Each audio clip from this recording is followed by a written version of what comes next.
네, 시청자 여러분 안녕하십니까? 뉴스 더 개벽입니다. 세계 곳곳에서 발생한 개벽 소식 전해드리겠습니다. 죽음의 바다로 불리는 중국 최대 사막 타클라마칸 사막에 기록적인 폭우가 쏟아졌습니다. 평소 비가 거의 내리지 않는 건조지대에 단 3시간 동안 1년치의 강수량이 넘는 비가 내리면서 사막 한복판에 홍수가 발생했습니다.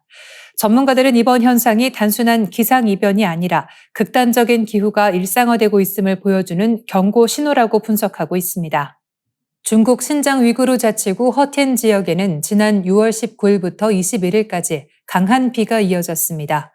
201개 관측소 가운데 113곳에서 24.4에서 94.9mm의 비가 관측됐고 허텐 국가기상관측소의 24시간 강수량은 64.7mm로 관측 이래 최고치를 기록했습니다. 이는 허텐의 연평균 강수량 48.1mm를 웃도는 수준입니다. 특히 지난 6월 20일 오전 11시부터 오후 2시까지 단 3시간 동안 53.8mm의 비가 내렸습니다. 평년 기준으로 1년 동안 내릴 비보다 많은 양이 몇 시간 만에 쏟아진 것입니다. 이번 폭우는 아라비아해에서 유입된 따뜻하고 습한 공기와 바이카루 인근에서 내려온 차가운 공기가 타림 분지 상공에서 만나면서 형성된 것으로 분석됩니다. 여기에 텐산 산맥과 쿨룬 산맥의 지형 효과가 더해졌고 산지의 빗물과 고산지대의 눈 녹은 물이 계곡과 하천을 따라 사막 남쪽으로 흘러들며 사막 홍수로 이어졌습니다. 소셜미디어에는 사막이 녹지로 바뀌는 것 아니냐는 반응도 나왔지만 현지 농민들의 상황은 달랐습니다. 수확을 앞둔 밀밭이 물에 잠기고 쓰러진 밀이 빗물에 젖어 품질이 떨어졌습니다. 일부 농가에서는 농지가 침수되고 가축이 떠내려가는 피해도 발생한 것으로 전해졌습니다. 전문가들은 사막에 내린 비가 반드시 축복은 아니라고 지적합니다. 건조한 땅은 오랜 가뭄으로 단단하게 굳어 있어 갑자기 쏟아지는 빗물을 제대로 흡수하지 못합니다.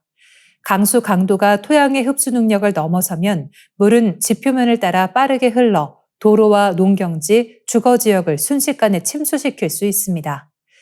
이번 타클라마칸 사막 홍수는 기후변화 시대의 새로운 재난 양상을 보여주고 있습니다.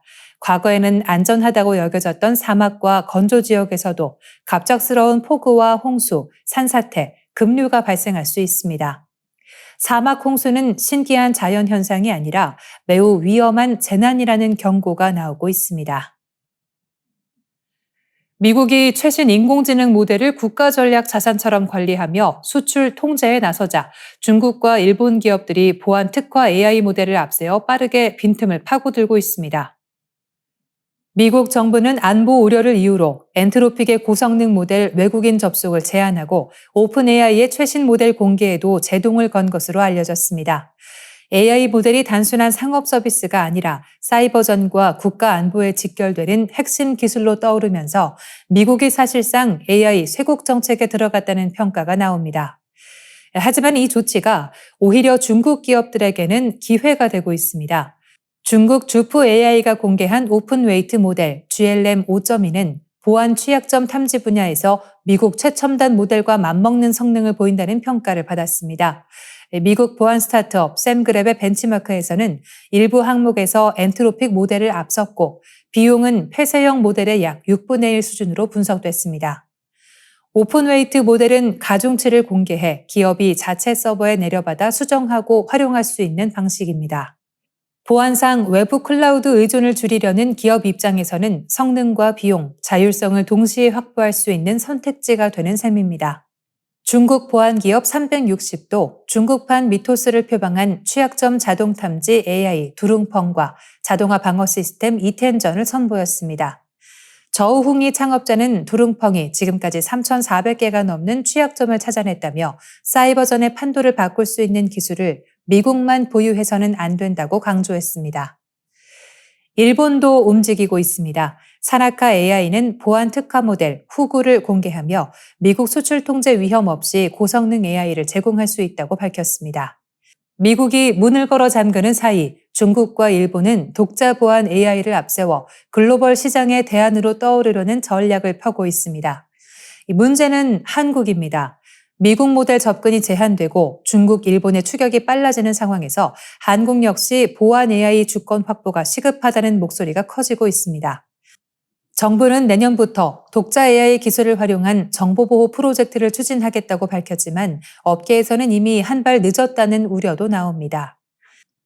AI 경쟁은 이제 챗봇 성능을 겨루는 단계를 넘어섰습니다. 소프트웨어의 허점을 찾고 국가 인프라를 방어하며 사이버전의 균형을 바꾸는 안보 경쟁으로 확장되고 있습니다.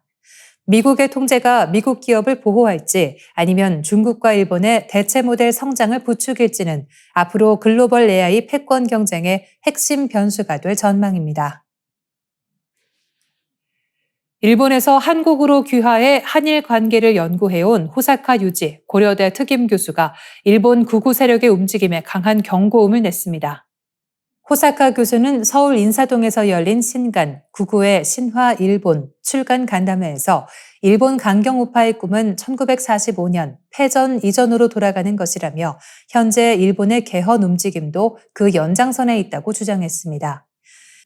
그는 일본 극우가 과거 일본이 가장 넓은 영토를 가졌던 시기를 최고의 시대로 보고 있으며 자위대를 헌법에 명기하려는 시도 역시 전쟁할 수 있는 국가로 가기 위한 수순이라고 지적했습니다. 또 각국이 위기에 처하면 과거 강했던 시대로 돌아가려는 경향이 있다며 미국도 도널드 트럼프 대통령이 19세기 말 강력한 관세 정책을 펼친 윌리엄 맥킨리 대통령 시대를 떠올리게 한다고 설명했습니다. 신간은 일본 극우의 뿌리를 신화와 역사 속에서 추적합니다. 호사카 교수는 일본 최고 신으로 여겨지는 아마테라스 신화와 초대 일왕 진무, 도요토미 히데요시의 신격화, 국가 신도 체제 등이 일본식 극우 민족주의의 기반이 됐다고 분석했습니다.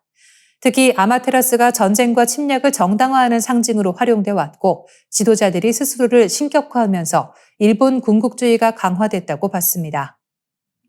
호사카 교수는 현재 일본 자민당과 일본 유신회 등 강경 우파가 상당한 지지를 얻고 있으며 이들이 한국을 군사 전략적으로 이용하려 한다고 주장했습니다. 일본 보수 정권과 극우 세력은 대중국 전선에서 한국을 앞세우려 하고 있으며 그 핵심 요구 중 하나가 한일 상호 군수 지원 협정 ACSA 체결이라는 설명입니다.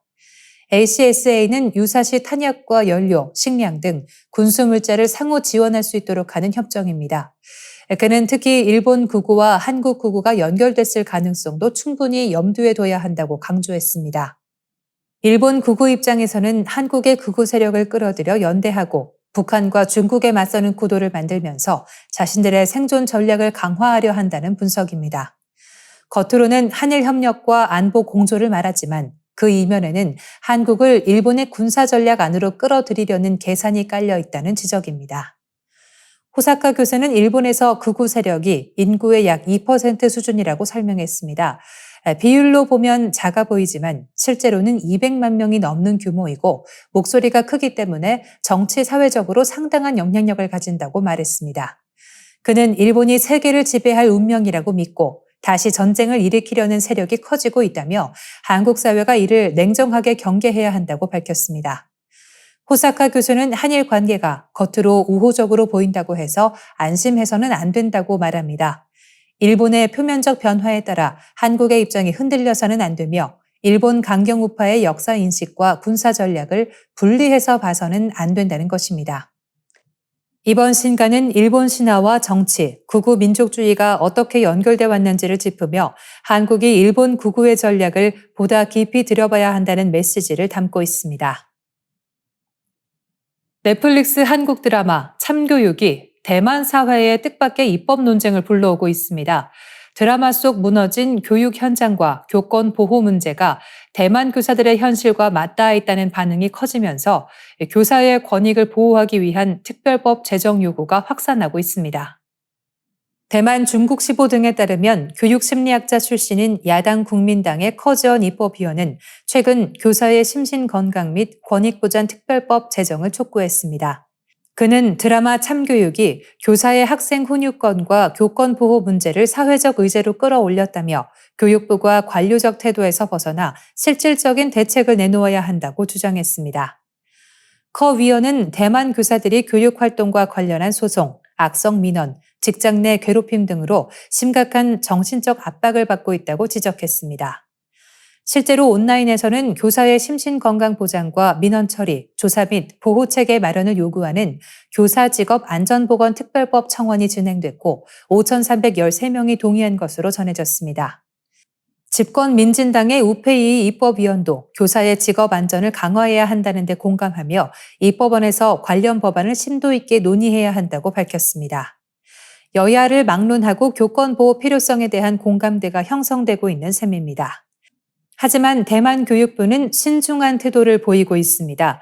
특별법 제정은 노동부와 공무원 인사를 담당하는 전서부 등 여러 부처와 연결된 사안이라며 각계 의견을 계속 수렴해 평가하겠다는 입장을 밝혔습니다. 이에 커 위원은 부처 간 협력이 필요하면 바로 제동을 걸고 있다며 강하게 비판했습니다. 현행 교사법과 행정 조치가 현장 교사들의 버팀목이 되지 못하기 때문에 집단적인 분노가 터져나오고 있다는 주장입니다. 교육 현장의 부담도 심각한 수준으로 전해졌습니다. 한 고등학교 교사는 학교 내 사건 처리 회의에서 1년 동안 약 800건의 사건을 다뤘고 하루 평균 2~3건을 처리한다고 밝혔습니다. 그러나 개인정보 보호와 학교 이미지 훼손 우려 때문에 많은 사건이 외부로 드러나지 않는다고 설명했습니다. 드라마 참교육은 학생 폭력과 교사 괴롭힘, 학부모 권한 남용으로 무너진 학교를 바로잡기 위해 정부가 특수조직인 교권보호국을 설립한다는 내용을 담고 있습니다. 대만 교사들 사이에서는 이 설정이 단순한 드라마적 상상이 아니라 현실을 반영한 이야기라는 평가가 나오고 있습니다. 한국 드라마 한 편이 대만 교육 현장의 구조적 문제를 드러내고 교사 보호 입법 논의를 다시 불붙이고 있습니다. 이 드라마의 흥행이 일시적 관심에 그칠지 실제 제도 변화로 이어질지 주목됩니다. 내일 이 시간 다시 찾아뵙겠습니다. 뉴스 더 개벽 여기서 마치겠습니다.